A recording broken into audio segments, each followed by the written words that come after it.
인터뷰. 모두를 위한, 모두를 향한, 모두의 궁금증 훅 인터뷰. 이재명 민주당 대표에 대한 검찰 수사 본격화되고 있습니다. 민주당은 대정부 투쟁 수위 높여가고 있는데요. 4일 대정부 규탄대회 예고했습니다. 국민보고대회라고 합니다.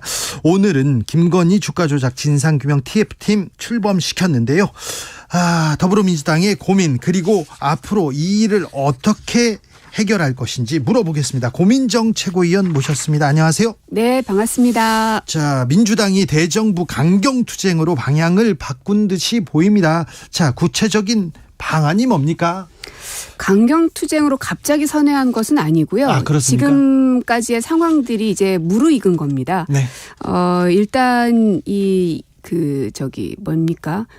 이태원 참사, 네. 100일을 앞두고 있고 국정조사에서도 불법적인 내용들이 저희 눈에 이제 발각이 된 것이기 때문에 일례로는 이제 헌법에 들어가 있는 국민보호 의무를 이상민 장관이 어쨌든 지키지 못한 대목도 있고, 네. 또 하나는 법률상으로도 재난안전법을 또 위반한 부분도 있고, 네. 또 허위 증언을 한 것들도 있기 때문에 이것은 그냥 묵과하고 넘어갈 수 있는 일은 아닌 것 같다. 아무리 대통령하고 가까워도. 네. 그래서 이상민 장관에 대한 탄핵은 저희가 국조를 통해서 얻어낸 결과물이다라고 생각하시면 되고요. 네.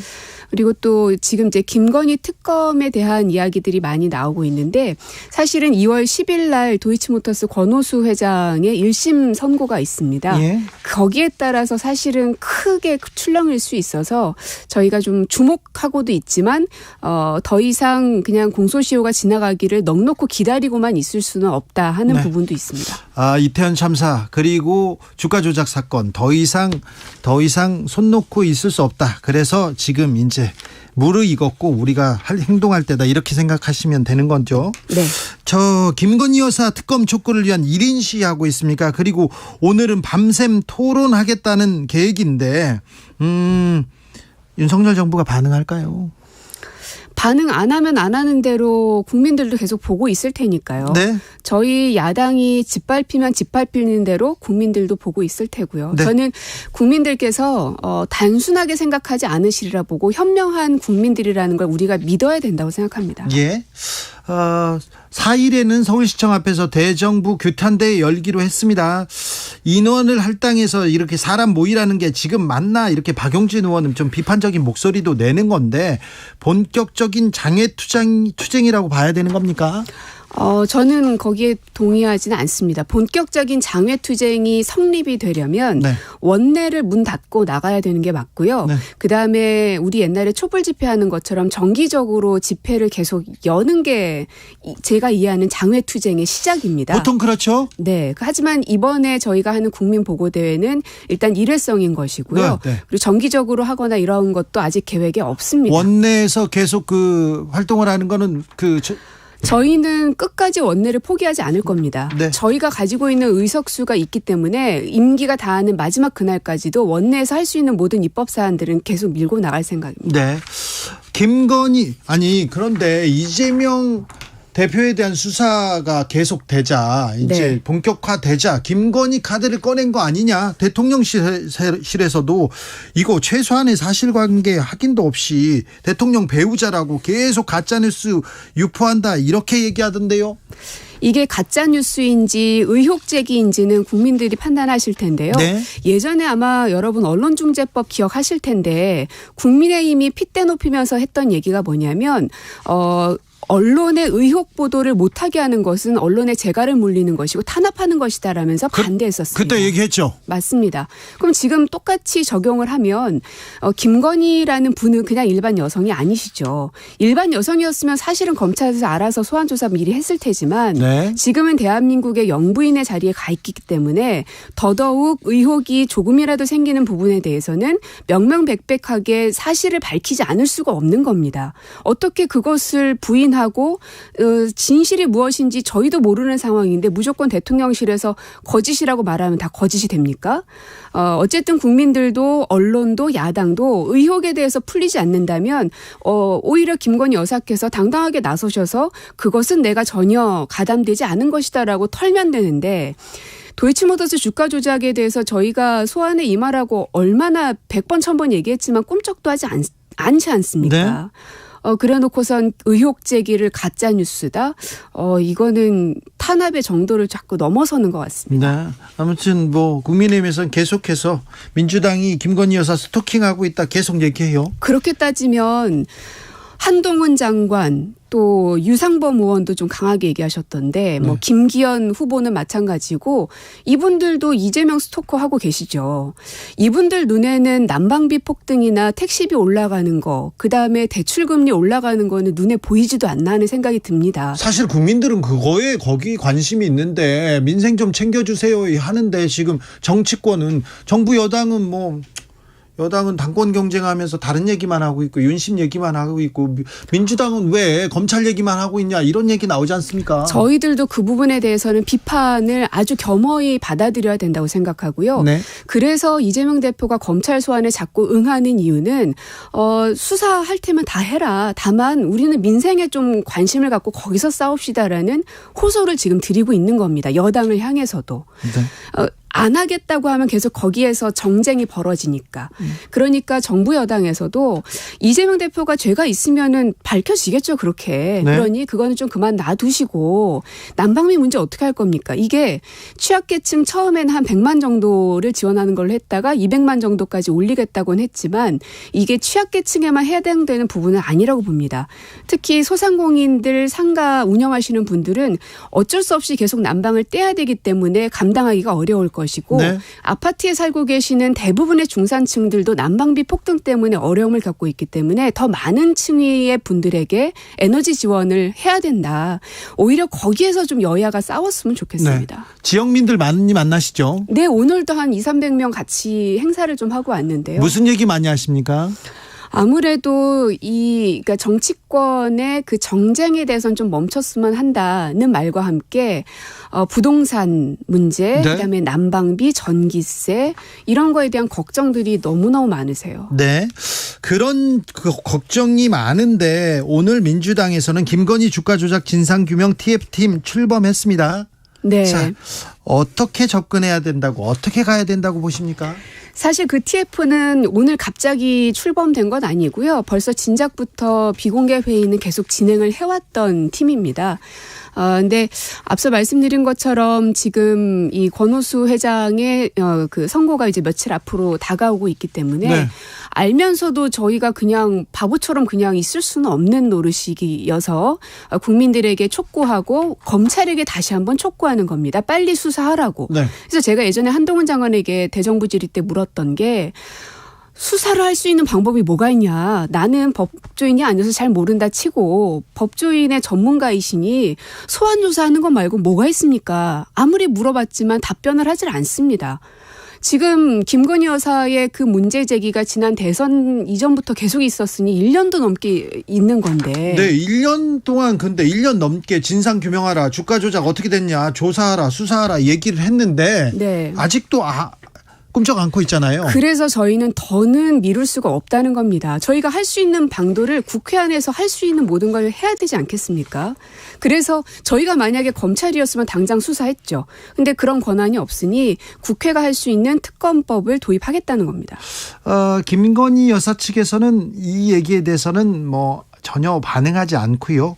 지금 연일 광폭 행보를 보이고 있습니다. 의원들하고 밥을 먹고요. 그리고 또 어제만도 공개 일정 3개를 소화했는데 어찌 보고 계십니까? 참 김건희 여사께서 뉴스를 많이 보시고 나름의 정무적 판단을 하고 있는 것 같은 좀 느낌이 드는데 네? 잘하고 있다고 스스로 판단하실까가 참 궁금합니다. 왜냐하면 지금 윤석열이 보이지 않고 김건희만 보입니다. 그것은 국민들이 선택한 거는 윤석열 대통령이지 김건희 영부인을 뽑은 게 아니거든요. 네. 그러면 때로는 전략적으로 오히려 대통령에게 이목이 쏠릴 수 있도록 영부인을 오히려 좀 비켜주고 빠져주는 게 사실은 도리가 맞거든요. 네. 그래서 보수 진영에 계시는 일반 당원들, 국민들도 영부인에 대한 그 불만의 목소리들이 자꾸 커지는 것 같긴 합니다. 네. 알겠습니다. 민주당 입장에서는 그러면 윤석열 대통령보다 김건희 여사가 이렇게 많이 나오는 게 도움이 되는 거 아닌가요? 안 그랬으면 좋겠어요. 저희는 진짜요. 어쨌든 바로 직전에 정부를 운영했던 사람이고 뭐 저는 이제 청와대에서 근무했기 때문에 네. 당장에 외교 관계가 이란하고 어그러졌죠. 일본하고도 어그러지고 완전 끌려다니고 있죠. 중국, 미국은 말할 것도 없고 이 문제 풀어야 됩니다. 네. 그리고 부동산이 굉장히 지금 폭락하고 있고 금리는 아주 급격하게 올라가고 있는데 지금 서민 경제에 대한 뉴스가 많이 안 보여서 그렇지 시름을 앓고 계시는 분들이 수도 없이 많거든요. 이 문제 어떻게 해결할 건지에 대해서 네. 정부는 답을 내야 되죠. 대선에서 패했기 때문에 대가 치르는 것이다. 뭐 검찰에서 오라면 또 가겠다. 이렇게 이재명 대표가 얘기했습니다. 그랬더니 대선에서 이겼으면 사건 뭉개려고 했냐? 이러면서 한동훈 법무부 장관이 발끈했습니다. 어찌 보셨습니까? 이미 장관의 언어가 아닌 분이시죠. 그래서 한동훈 장관이라고 이름 붙이기도 참 민망할 지경인데요. 이 개개인의 개별적인 사건에 대해서 언급하지 않는 거는 아주 기본 중에 기본임에도 불구하고 뭐 그걸 다 깨고 있는 게 장본인이어서요. 네. 뭐 빨리 정치를 하겠다라는 그런 생각이 앞서가다 보니 그런 실수의 발언들이 나오는 게 아닌가 싶습니다. 그렇습니다. 아무튼 이재명 대표의 발언에는 한동훈 장관이 빠지지 않고 이렇게 코멘트를 합니다. 네. 전에 없던 일이에요. 최근에 검찰에서 김성태 쌍방울 전 회장의 진술들이 계속 쏟아지고 있습니다. 어제만 해도 모친상을 대리 조문을 보냈다. 전화 통화도 한 번이 아니라 두어 번 했다 하고 대북 송금했다. 고맙다는 얘기도 계속 나오고 있는데 이 상황 어찌 보고 계십니까? 차라리 이럴 거면 네. 검찰 수사 공개적으로 합시다. 공개적으로? 네. 법정에서 이 공개 재판하는 것처럼 네. 검찰이 피의 사실을 공표할 수 없다는 건 법에 근거되어 있기 때문에 이분들이 이름을 내지 않고 계속 언론사에다가 기사를 흘리고 있는데 네. 검찰에서 하는 이야기이기 때문에 실제로 그 증인들이 혹은 피의자들이 어떤 대답을 했는지는 아무도 알 수가 없습니다. 아직 모르죠. 실제로 그 조성은 씨 그 고발사주 사건 네. 조성은 씨도 그랬잖아요. 검찰발로 흘러나온 나에 대한 뉴스가 팩트가 아니다. 그러니 녹화된 영상과 증언록들을 나에게 보여다오라고 항의까지 하시지 않았습니까? 네. 즉 현재 검찰발로 나오는 기사들이 팩트인가 아닌가에 대해서는 저는 100% 다 믿을 수가 없습니다. 네. 이재명 대표 2번 소환했고 이제 또 소환하겠다고 합니다. 어찌 됐든 검찰 주변 그리고 정치권 주변에서는 구속영장 청구 가능성 여전히 높다고 관측하는데 네. 고 최고위원은 어떻게 보십니까?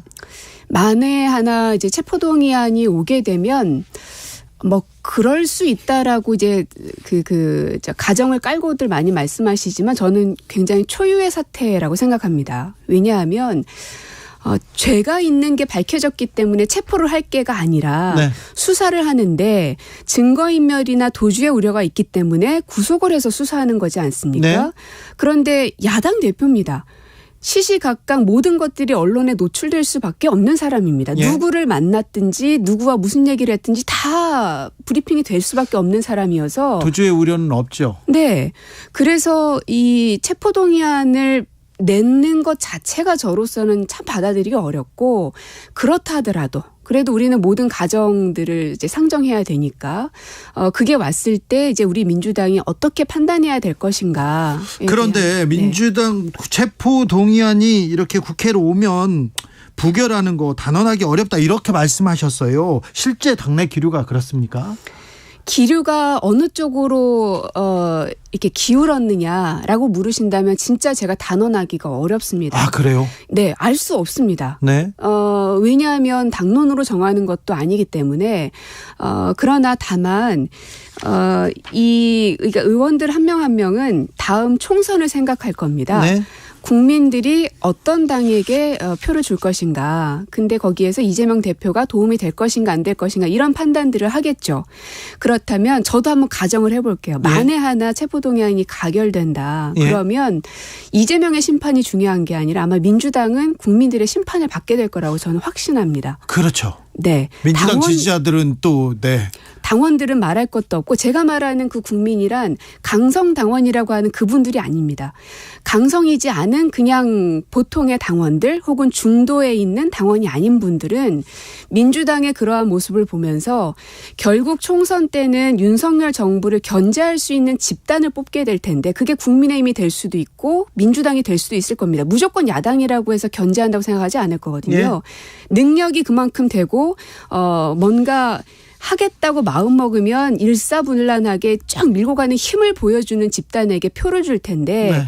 만에 하나 지금 이 당의 대표를 우리 손으로 어딘가에 보내는 그런 결정을 하게 되면 국민들은 민주당에 있는 사람들은 결국 저렇게 배신하고 뭐 이런 집단이구나라고 판단할 것 같습니다. 그 얘기를 하면 뭐 부결될 것이다. 민주당에서는 똘똘 뭉쳐서 부결시킬 거다. 이렇게 또 읽히기도 합니다. 그렇게 가야 한다고 생각은 합니다. 네. 하지만 현재 상황이 무조건 다 부결로 갈 거니까 걱정하지 않아도 된다라고 안일하게 봐서는 안 된다는 겁니다. 알겠습니다. 이상민 의원은 이재명 대표가 기소될 경우 당헌 80조 적용해야 된다. 당대표 내려놔야 된다. 이런 얘기도 합니다. 이런 얘기를 하는 분들도 좀 있습니까? 뭐 지금 언론에 나오는 딱 그만큼인데요. 한 두세 사람 그렇게 얘기합니까? 그러신 것 같습니다. 더 얼만큼 계신지는 제가 취재는 안 해봤으니까요. 네. 근데 이제 당원에 의하면 당무위에서 또 그 최종 결정을 할 수 있게 돼 있기 때문에 네. 이것도 뭐 예단하기는 어렵습니다. 그렇게 그래요? 단언할 수는 없죠. 네. 쉽지 않겠네요. 네. 그 의원님 나오면 이거 여쭤보고 싶었어요.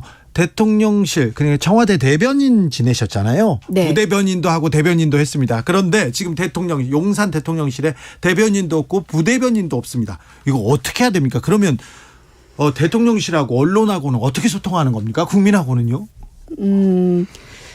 윤석열 대통령이 시스템을 다 붕괴하고 있는 아주 단면을 보고 있는 건데요. 시스템을 붕괴한다? 네. 대변인이라는 존재는 그 사람을 떠나서 그 어떤 시스템을 통해서 국민들을 다 만나실 수가 없으니까 대통령이.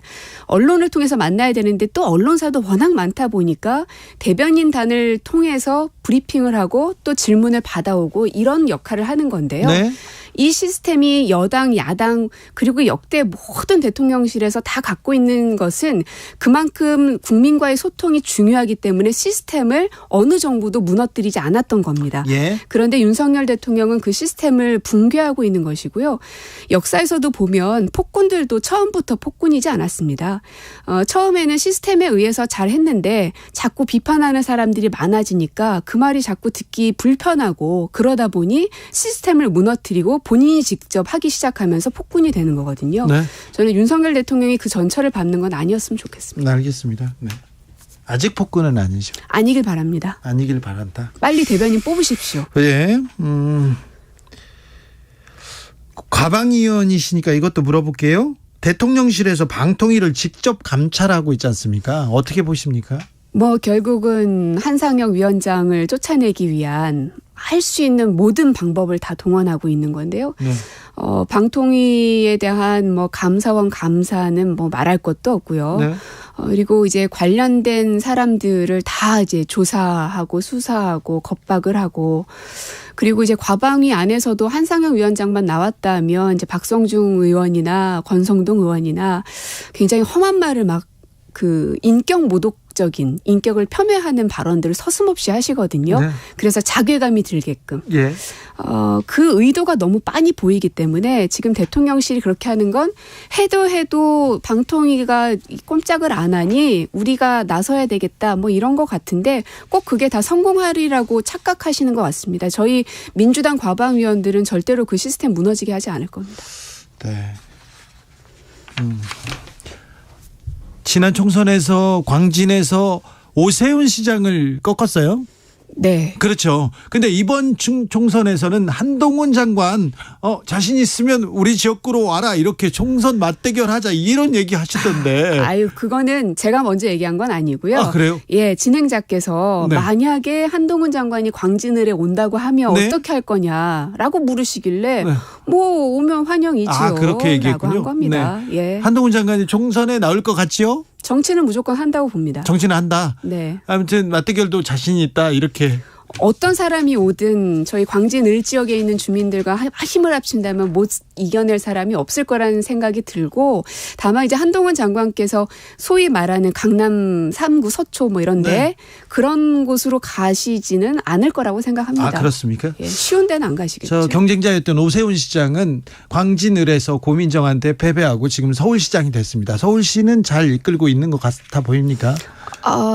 저는 거기 동의가 되지 않습니다. 왜냐하면 TBS에 대한 판단도 그렇고요. 네. 별로 글쎄요. 저는 오세훈 시장님이 되게 합리적으로 이끌 거라고 생각을 했는데 최근 발언들이 되게 강해졌어요. 예. 전장현을 향한 발언도 좀 네. 그렇고요. 사회적 약자가 아니다. 예. 그래서 윤석열 대통령 윤심을 얻기 위한 경쟁이 시장도 흔드는구나. 네. 그래서 조금 안타깝기는 합니다. 네. 예. 여기까지 들을까요? 네. 더불어민주당 고민정 최고위원과 말씀 나눴습니다. 네. 고맙습니다.